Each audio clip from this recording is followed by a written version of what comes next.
Once upon a time, in a galaxy not so far away, the Tenet Detron used to be one of the most powerful secondary weapons in Warframe. Just ask any mag main.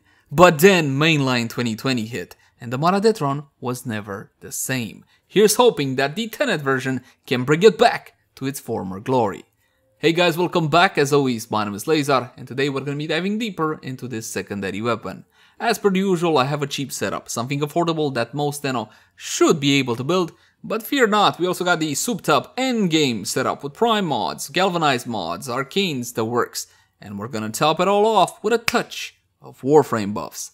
That said though, please bear in mind that my builds and guides usually take a more new player friendly approach. I'm gonna be taking my time and explain whatever I feel is necessary for newer Tenno. So in case you're a veteran and you already know most of the stuff, you can either skip ahead or have a bit of patience. And with that out of the way, let's jump into the Tenet Detron. Let's begin by checking out how the weapon handles without any mods equipped, and for that, just a couple of regular free shots. The Tenet Detron is the second variant on the Detron. The first one you get from doing the Zanuka, and that one at this point is basically mastery fodder. You get the second one from Battlekeeper the Void Raider, which still is a powerful secondary weapon, and up until about a year ago, it was one of the most powerful secondary weapons in Warframe, and now finally we get the Tenet version that seeks to improve upon that recipe. It has a few key differences from the normal, but first it's a projectile secondary weapon with a semi-automatic trigger. It fires pellets, projectile pellets, so essentially it is a secondary shotgun.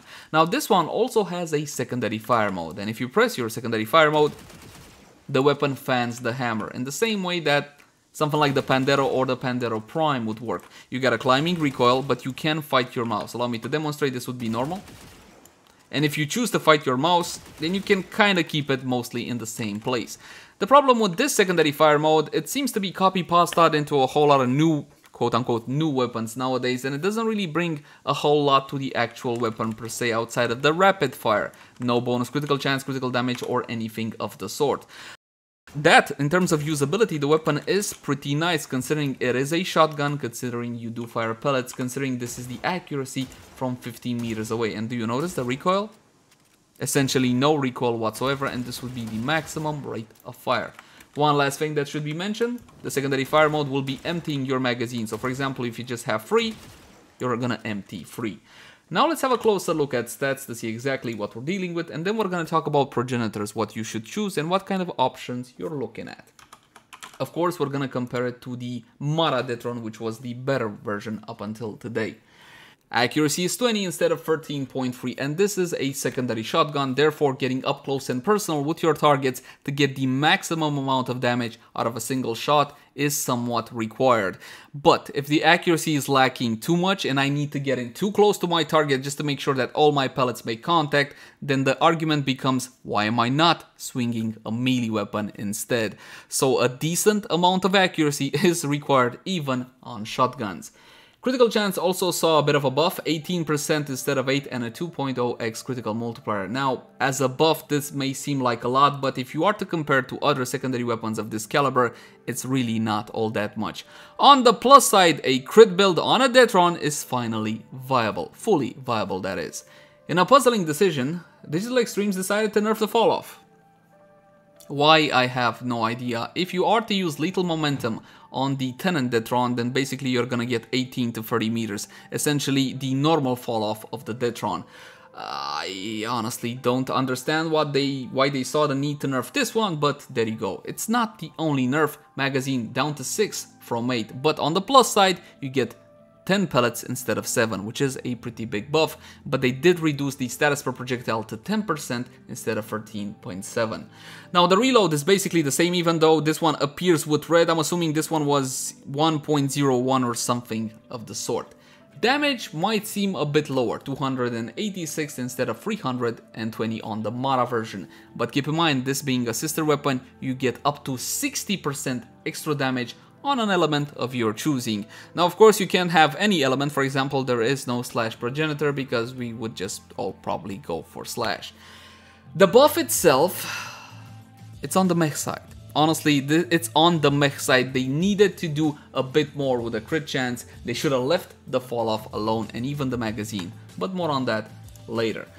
Let's have a closer look at the weapon and what should be a standard cheapo build. First of all, when it comes to a Progenitor, you have a couple of options. You can go heat. It's a very smart idea simply because heat right now in Warframe is one of the most powerful single standing element you can get, and it's gonna help you a lot, especially on Deimos. Another option is to go for impact. Now, if I go impact and I'm gonna be proccing myself a whole lot of statuses, that means I can use hemorrhage on the build, therefore get some slashes. It's not a horrible idea. It's actually a pretty good idea, but you need some specifics. Here's the thing. In order for hemorrhage to actually get you a decent amount of slashes, you're gonna need that x2 bonus. And to get that x2 bonus, I need the fire rate to be low 2.5. So here's what I thought. Oh, for sure Digital Extremes thought of that. Oh, thank you so much, dear developer. For sure I can just equip Creeping Bullseye and... no. 2.67. God damn it, why? If this would have been down to 249, 2.5, whatever is required again. It says below 2.5, so technically it should be 2.49 max. It would have been fantastic. You'd gone for an impact Progenitor, done deal, no problem. As it stands now, you do have an option. You can go this route, impact Progenitor, get yourself like 15 impact on the weapon instead of the 15 heat that I have here, and you're gonna need a Riven, a minus fire rate Riven.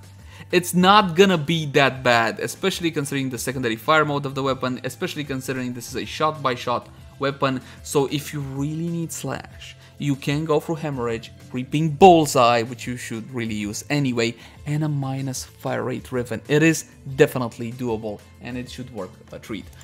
Galvanized Shot. Does it work on the weapon? Yeah. Yeah, it works. Believe it or not, Galvanized Shot actually works on the Detron, but with an asterisk. While my tests show that it does function, it doesn't seem to provide the correct amount of damage, so the actual bonus is a little bit iffy. Honestly, Galvanized Shot, Aptitude, and what was the last one? Shot, Aptitude, and... Savvy, that's it. The shotgun version are a bit on the buggy side right now. We're still waiting on a fix from the developer, and yes, it has been over 2 weeks. Now, let's check out a standard build, shall we?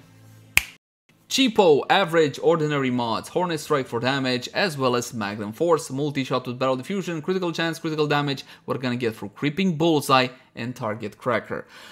Honestly, Target Cracker is so goddamn underwhelming. I feel bad just by recommending this one. You have an option, but it's only 75%.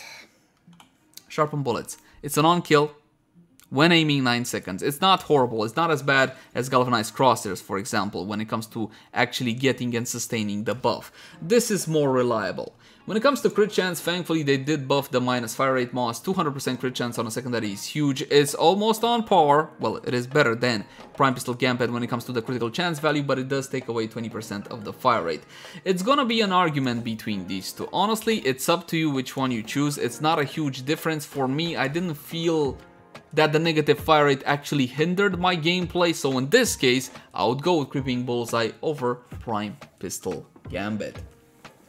What else is there to say? Oh yes, the empty arcane slot. In the empty arcane slot, of course, all of these are gonna be upgrades. If you're using melee, you go for dexterity. If you're going for raw headshot damage, of course, secondary deadhead. This one also gets you that headshot multiplier, which is fantastic. And the minus weapon recall won't matter for the Detron specifically.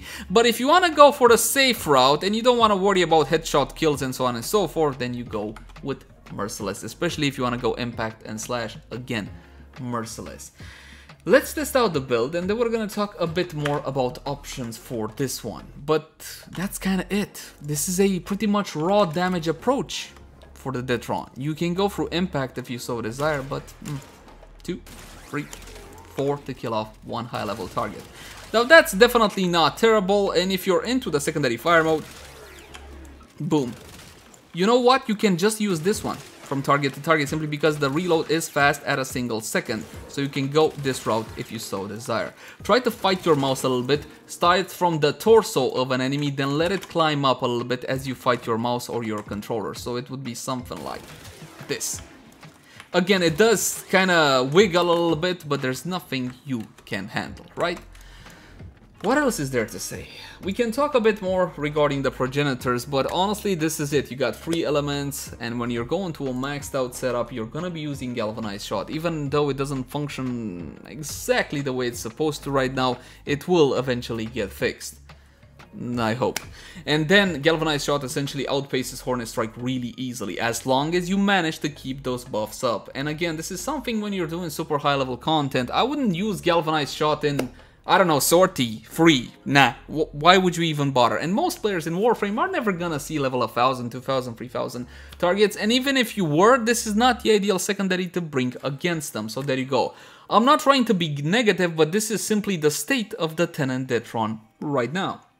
And of course, Galvanized Diffusion is a direct upgrade. You gotta go for this one, Prime Target Cracker, instead of the normal version. We're gonna test the weapon out like so.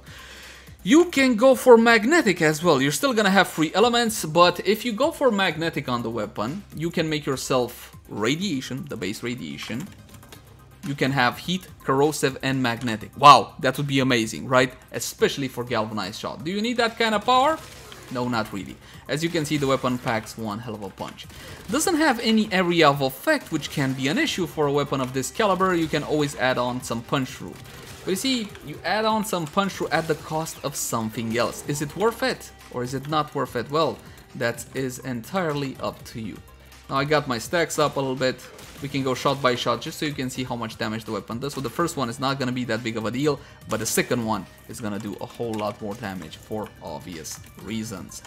Now, of course, we're going to be bumping up everything frame buffs, and for that we're going to be using the ever so lovely Lady Mirage Prime. I got this sinking feeling that I forgot to mention something. I'm sure you fantastic individuals will let me know in the comment section down below. Corrosive projection against heavily armored targets. If you're a newer Tenno in Warframe, might I suggest the aura that I use as a fledgling Tenno energy siphon. I always felt like my Warframes don't have enough energy. Do you get that? Do you get that? Which is why I was using energy siphon. Now granted, it doesn't really provide that huge of a benefit. You can always make pads if you're in a clan, get the blueprint. They don't cost that much and you can farm all the necessary components. In like half a day you can get like a month's worth of restores. Arcane Avenger, 45% critical chance bonus additive after. This is an on-damaged effect with a 21% chance. Farm from the third Eidolon down on Cetus. It's a fantastic offensive arcane because it applies its bonus to primaries, secondaries, and to melees at the exact same time. As for your secondary arcane, I usually recommend this be your Warframe arcane, whatever you want to use for your Warframe build, but if you want to go out for secondary weapons, you can use Pistol Layer or Precision. It's up to you. This is on a headshot kill. Okay, on a headshot kill you get that efficiency, which is huge, but if you want more damage, because I don't know, I just want more damage, something wrong with that, you go with Precision, also from the third Eidolon down on Cetus, 300% damage to pistols for 18 seconds on a headshot, not a headshot kill, and 100% chance. So let's test it out one more time on the Corrupted Heavy Goons. We're gonna bump up the level to 155, we're gonna be unpausing them so they can hit me and I can get my glorious buffs. By the way, my friends, what do you think of the background music? I snuck it in, Is it good? Is it bad? Let me know. I would love to know your opinion on that one. Now, of course, when you're dealing with this much power, you gotta go shot by shot. It's like, at this point, it's pointless to fan the hammer because look at all this raw damage. Look at all this raw capability. Of course it hits like a truck, but this is Mirage. And it hits like a truck mostly because of Lady Mirage. This is not a weapon I would take to Steel Path. Honestly, out of all the Tenet weapons so far, this one has... It's not weak. This is not a weak weapon. I can't one-shot high-level targets and tell you this is a weak weapon. Of course not. It's just not as powerful as the others. It's as simple as that.